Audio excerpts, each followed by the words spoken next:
opening up the UFC 311 main card, we have Kevin Holland taking on Reinier de Ridder. Kevin Holland, 26-12 in his career, 2-3 in his last 5. He is coming off that broken rib loss to Roman de Ridder. He's taking on Reinier de Ridder, 18-2 in his career. 3-2 in his last 5. He is coming off a successful UFC debut. Kevin Holland's a guy that we've broken down at least 15 times on this show. Powerful, laser pinpoint, accurate striker with incredible jiu-jitsu and questionable wrestling in between. He's a sniper on his feet. The accuracy is impressive. The range is incredible. He can also grapple really well. He's competitive on the ground with his length. So he has a black belt, and then to compound that, his length allows him to do things on the ground that most people won't be able to. He is coming off that loss to Roman de Ridder. It's booked as a TKO. You're going to see it and be like, oh, Roman. He literally broke his rib on a takedown. Really kind of fucking pissed me off. I was good with that. I had Roman inside the distance. I had Roman by sub, and literally Roman was like all week, like, yeah, I want to sub him. And then he gets a position where Roman was on top, and it's like, oh, and then the fight's over, and you're like, oh. Broke his rib, which is insanely painful. Like that just is what it is. Fighting with a broken ribs got to be way harder because he fought with a broken hand. Yeah, he tried to fight through it too, and his coach called off. He's like, I don't think he was too upset about it, but yeah. I mean, he fought Wonder Boy with a broken hand, and I imagine if you ask him which one is more painful, he's gonna be like the rib.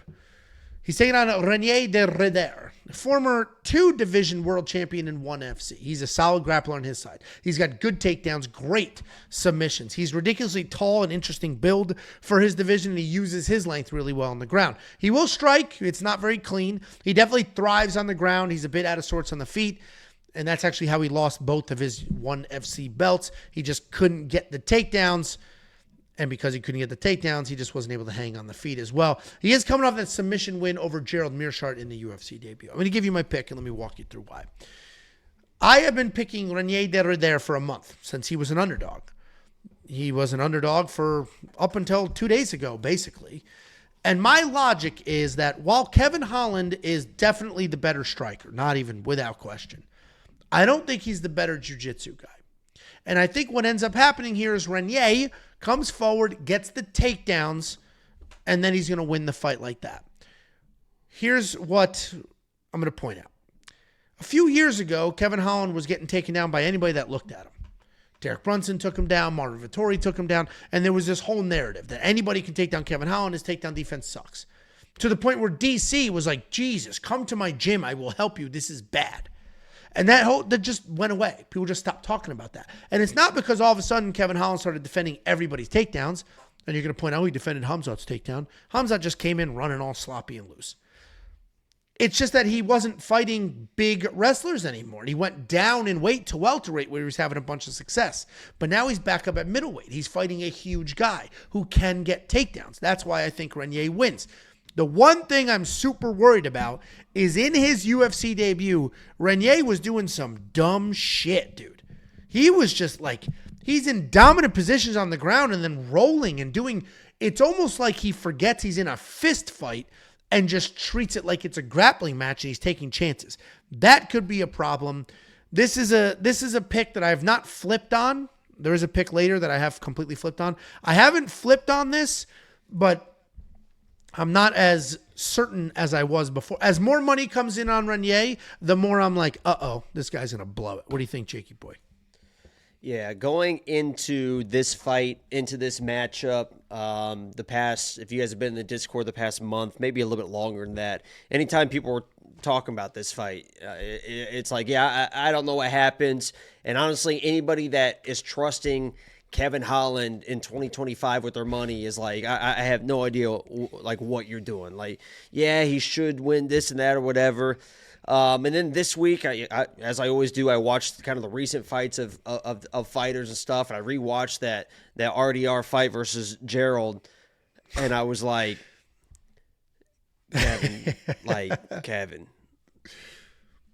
if you lose to this dude, man, if you're losing to this dude, man, I mean, what are we doing, man? This guy can't fucking strike with you. Oh, relentless wrestling, 13 takedowns. This guy was on his fucking knees, like crawling to Gerald. This flat-footed Gerald in the apex cage, the smaller cage. He just like trying to fall on Gerald. Half his takedowns were because Gerald initiated, for whatever reason, some weird takedown or whatever, and then he was able to kind of work off of that. Yeah, he might get in a clinch position and grab Kevin and drag him to the ground. But I think if there's one thing about Kevin, I know that he's had people talk about, does he really care? Is he really just fighting? He gets paid a lot. He fights often. Is he really trying it? Does he really give a shit? He's lost 12 times. You know, what's another loss type of thing.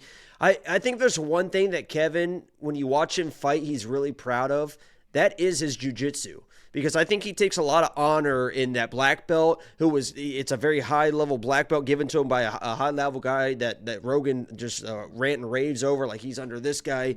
I think when he's in these grappling matches, you see him kind of really scramble hard in those positions. You saw that against Chimaev, right, with the Grammy rolls and all that stuff. He's trying to get away. And if he's doing that stuff against RDR's not going to hold on to him like Chimaev was, right? You saw against Jacare, he gets taken down. He's banging those elbows, right? He's trying to do stuff on the feet, live on the ground. So this whole theory that RDR is going to just take this guy down and then just submit him, Kevin Holland knows what he's doing. He's a very long guy down there. He knows what he's doing. He knows how to stay safe in the jiu-jitsu, but he also knows how to use it to get back to his feet. The reason why he hurt his rib was against Roman. He got in a lockdown position, avoided the damage, took his time, and then was scrambling, was about back to his feet when he ripped his rib and then was back down on the ground. So he knows how to scramble back to his feet, and on the feet, I mean, Jesus Christ.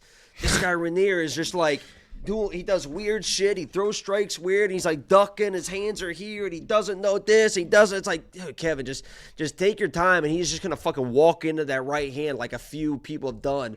I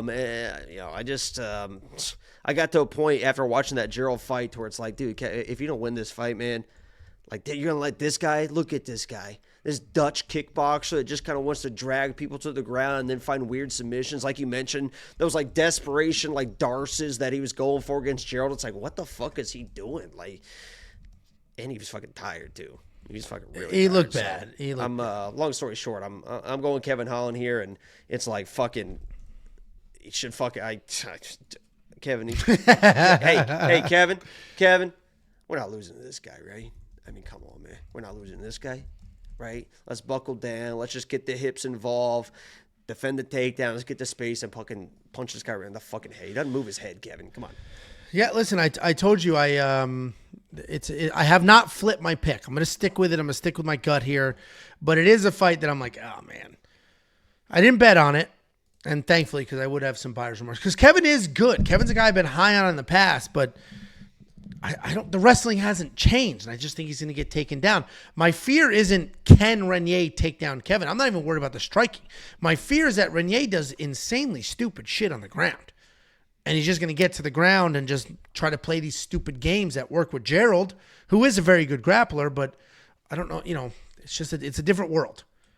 So it does worry me a bit. The difference is a different world, too, compared to Gerald in the Apex compared to Kevin Holland with the full cage and that range that he has. So, all right, cool. I think we're obviously on opposite sides here, but not. I don't think we're as insanely far apart. I just don't think the takedown defense is going to be there. $8,300 in DraftKings Fantasy for Kevin Holland, despite him being the underdog, and that is the beauty of DraftKings Fantasy pricing. It doesn't adjust. The odds are live, but the DraftKings Fantasy pricing is not. If you were on the Reinier side or you are on the Reinier side, you get him at a discount now, even though he's the favorite in real life. I actually may shoot my shot there with that $7,900, sub $8,000. I might get that going. If you do want to check out all the picks, the bets, the tools, what the DraftKings optimizer says, that builds lineups for you, you can do so now. WeWantPicks.com. Click become a member at the top. It's $10 for a whole freaking month, an entire month. A whole month. $10. WeWantPicks.com.